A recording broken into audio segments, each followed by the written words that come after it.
Bwana, mambo vipi mdau wangu wa ujenzi? Kwa majina naitwa Dr. House, ni injinia wa masuala ya ramani na ujenzi. Leo nilikuwa nimekuletea ramani hii ya vyumba vitatu na lengo ni kutaka kukupa information za ramani hii kuanzia msingi mpaka ujenzi. Kwanza kabisa ramani hii unavyoiona ina jiko, ina store, ina dining, ina sebe na ina choo cha public.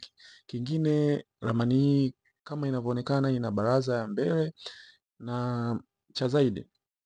Ramani hii kwenye ujenzi wake ramani hii inahitaji tofali 1000 za msingi. Ramani hii pia inahitaji tofali 2300 kwa ajili ya kuta. Naomba nikupe gharama ya ujenzi wa ramani hii. Gharama ya material. Tofali 1000 kwa kawaida kila tofali ni 1200.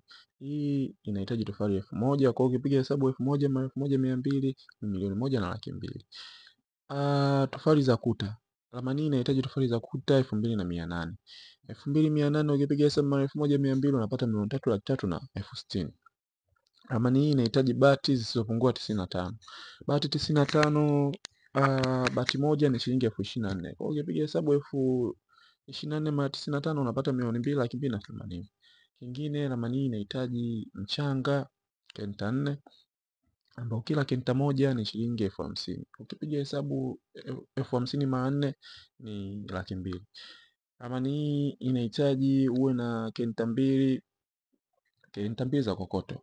Kenta mbili za kokoto, kila kenta moja kokoto za msola zinauzwa shilingi 200,000. Ukipiga hesabu 200,000 mara 2 ni 400,000. Ramani inahitaji simenti mifuko 28.